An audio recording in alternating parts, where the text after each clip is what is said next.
El cuarto apartado tiene que ver ya con la bioética.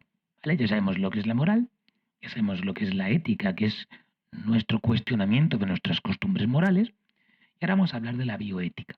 La bioética es una rama de la ética, como su propio nombre indica, ¿vale?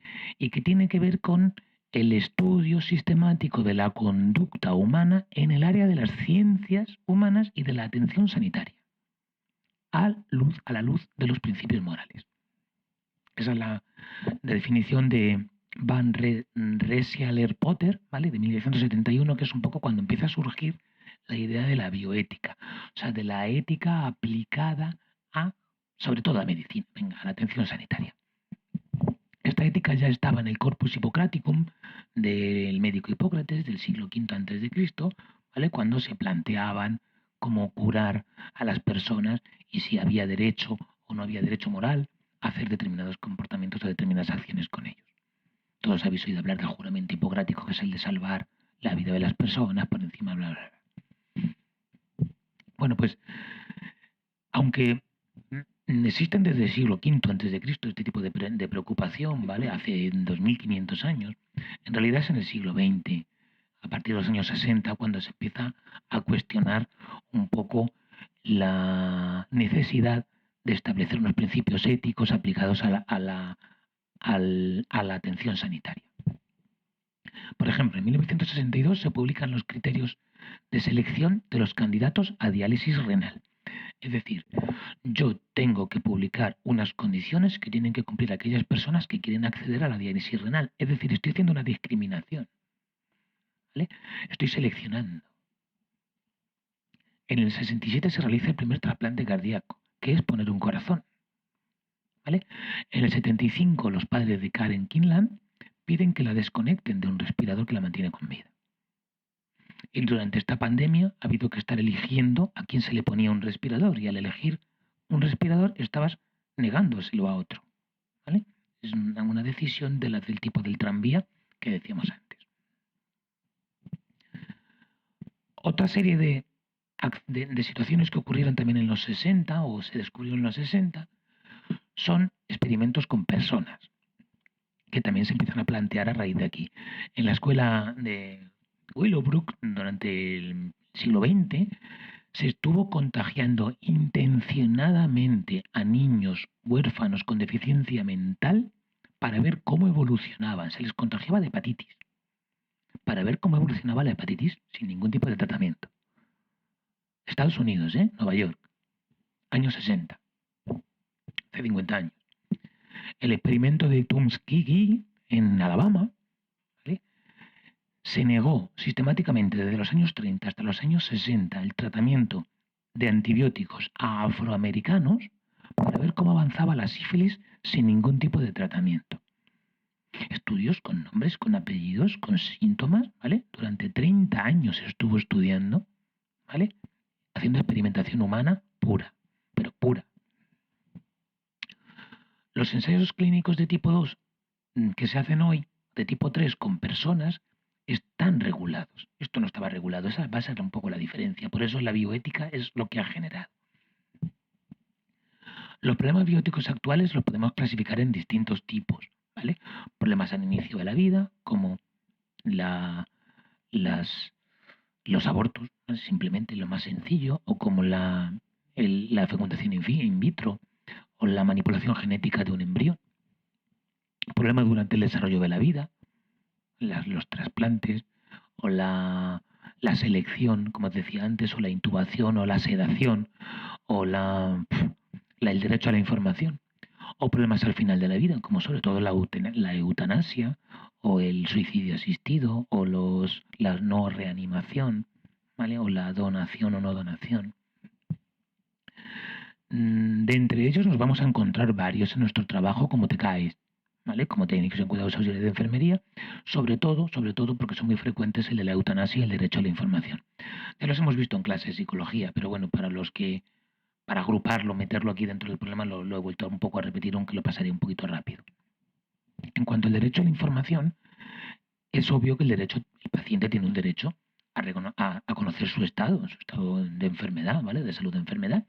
Y por lo tanto saber que está en fase terminal, si es que está en fase terminal, obviamente. Pero hay casos en los que se generan dilemas, ¿vale? Dilemas de este estilo, dilemas morales. Cuando el paciente es adulto y vive con familiares, porque hay una situación de dependencia mutua, y cuando el paciente es menor de edad, que no puede tomar una decisión sobre lo que quiere hacer. Entonces el dilema es obvio. ¿Se comunica o no se comunica al paciente? ¿Se comunica a los familiares, se le comunica al paciente? ¿Se le comunica al paciente y él ya verá lo que hace? Si hacemos lo primero, ¿vale? Si se informan los familiares y con el conocimiento del paciente, para que estos administren la información, puede ocurrir que la familia no se lo cuente al paciente. ¿Por qué? Porque alegan con toda la buena intención, ¿vale? Que le evitan un impacto anímico y le ahorran un esfuerzo extra y facilita cooperar en el tratamiento y evitan un desplome psicológico de la persona. Vale. Esto se llama conspiración de silencio y quita al paciente la posibilidad de enfrentarse en su propia situación y tomar las decisiones oportunas que él estime que debe tomar. ¿Vale? Una persona muy mayor, bueno, se informa al paciente y éste decide. ¿Vale? Jurídicamente no es problemático, ¿vale? De hecho es lo adecuado, es lo legal. ¿Vale? Pero se puede provocar un shock en el paciente que influye en el tratamiento y en el transcurso de la enfermedad, ¿vale? De manera que puede disminuir claramente la calidad de vida. Entonces, ¿quién está realmente capacitado para decidir lo que el enfermo puede o no puede soportar? ¿El médico o la familia? ¿Vale? Es decir, está claro que el médico va a intentar ayudar al paciente y la familia también. Entonces, cuando los dos opinan lo mismo, pues a lo mejor incluso el paciente es fácil tomar la decisión. Pero el paciente a lo mejor va a tomar una decisión, pero no es libre de tomar la decisión porque está bajo los efectos de la ansiedad. Entonces, en ese caso, la familia va a preferir ocultar por su bien. ¿Vale? Aquí nos metemos en un problema que es difícil de resolver y que depende de cada una de las situaciones individuales. ¿Vale? La situación óptima sería el paciente le dice al médico: cualquier información acerca de mi estado se lo comunique usted primero a mi familia y luego ya ellos me lo contarán como consideren. Ahí no hay ningún problema. El paciente lo está aceptando. ¿Vale? Pero eso no suele ocurrir, no va uno preparado a eso. En cuanto a la eutanasia, que sabéis que está recientemente aprobada en España, ¿vale? Eutanasia significa buena muerte, que es un poco un contrasentido. Buena muerte no parece tener mucha lógica, salvo que lo entendamos, que es como se entiende como muerte digna. ¿Vale? Y la podemos clasificar en 3 tipos. O sea, hay 3 formas de clasificar la eutanasia. Respecto a la intencionalidad. Eutanasia directa cuando se adelanta la muerte intencionalmente. Eutanasia indirecta cuando es el efecto secundario de otra acción. ¿Vale? Yo me pongo una inyección letal, eutanasia directa. Yo me tomo un medicamento para la hipertensión y eso me provoca la muerte, eutanasia indirecta. ¿Vale? Respecto a la manifestación de la voluntad, este es el más crítico. Voluntaria cuando el paciente da su consentimiento. Involuntaria cuando el paciente no da su consentimiento, pero podría dar su consentimiento, tomando la decisión un tercero. Y eutanasia no voluntaria cuando el paciente no puede dar su consentimiento y lo tiene que dar un tercero. ¿Vale? Yo decido que me apliquen eutanasia, yo estoy en coma y no puedo decidir nada y lo deciden por mí. Yo no estoy en coma y no me preguntan y alguien toma la decisión de que me apliquen eutanasia. Básicamente eso es asesinato. Respecto a la actitud, hay eutanasia activa cuando se realiza una acción que causa la muerte, te pongo una inyección extra de fentanilo. Eutanasia pasivo cuando se emite una acción, se omite, no se hace una acción que evita la muerte. Aún no te conecto a un respirador. ¿Vale? La combinación de los 3 enfoques da pie a un montón de situaciones posibles. Activas voluntarias directas, activas involuntarias indirectas, involuntarias pasivas no sé cómo, ¿vale?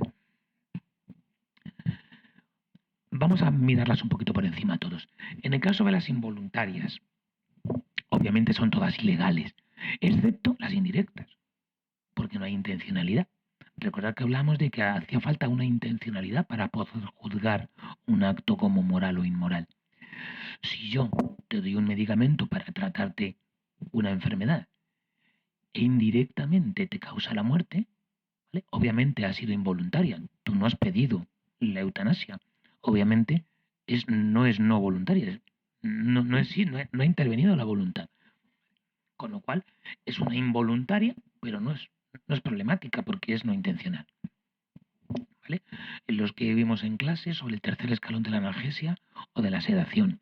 Cuando una persona tiene un dolor muy intenso, se le pone un nivel de sedación, ¿vale? Y ese nivel de sedación, para que no sufra, le puede causar la muerte de forma indirecta.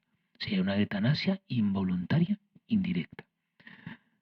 Esto es no problemático en principio, pero sí que es problemático, porque ¿cuál es la dosis del fármaco utilizado como analgesia o sedación a partir de la cual sé que voy a causar la muerte? Yo te puedo poner una inyección de morfina para evitarte el dolor, y si te pongo 4 miligramos o te pongo 5 miligramos, sé que estoy acortándote la vida de una forma evidente, ¿vale? Con lo cual nos movemos en el filo de lo inmoral. Las eutanasias pasivas plantean la acción, o sea, la diferencia ética entre la acción y la omisión. No hacer algo que causa la muerte o hacer algo que causa la muerte. Por ejemplo, cuando yo no conecto a un respirador, cuando yo no pongo una nutrición nasogástrica, ¿vale? Lo que estoy haciendo es no hacer algo, ¿vale? El no hacer esa omisión, ¿vale? Es menos reprobable éticamente. Esto está orientado sobre todo a evitar lo que se llama encarnizamiento terapéutico. Es decir, te mantengo con vida sea como sea, aunque sea para nada, ¿vale? Ese alargar la vida de forma artificial, de forma excesiva y provocando sufrimiento, ¿vale? Si yo no te conecto a un respirador en el momento, claro, es una decisión complicada, ¿vale? Que la puede tomar el paciente, no me conectéis a un respirador, no me reaniméis, ¿vale? O no voluntario, lo toma la familia. El paciente está inconsciente, le dice, mira, su padre está empezando a no saturar bien, si no le intubamos, va a morir. ¿Qué hacemos? ¿Vale? Las eutanasias activas son las que generan problemas. ¿Vale? Un paciente terminal con un sufrimiento insoportable que solicita la muerte, ¿vale? El principal argumento a favor es el derecho a elegir sobre su propia vida, por lo que solamente pueden ser si son voluntarias. Pero sigue habiendo, como decíamos antes, un problema relacionado con la libertad de la capacidad de decisión. Por ejemplo, si una persona se siente una carga para los demás, puede tomar la decisión voluntaria de aplicarse la eutanasia. Pero ¿cómo de voluntaria es? Está muy presionado, ¿vale? O si está bajo los efectos de una depresión. No es sencillo. Nuestra libertad de decisión no es tan libre como les gustaría a algunos que fuera, ¿vale? En este mapa podéis ver actualizado, ¿vale? El que está en la clase de psicología en el tema de los enfermos terminales. En ese todavía España no estaba en azul oscuro, ¿vale? Ahora ya tenemos a España en azul oscuro como uno de los países junto a Canadá, Colombia, Chile, Argentina, creo que sí, esto es Argentina, pero estoy diciendo Argentina, me lo salta, perdón. España, Países Bajos, Holanda y tal, Canadá, Colombia, sí, y parte de Australia y Nueva Zelanda. Vale, en eso la eutanasia activa es legal. En los azul claro la pasiva y en los rojos es ilegal.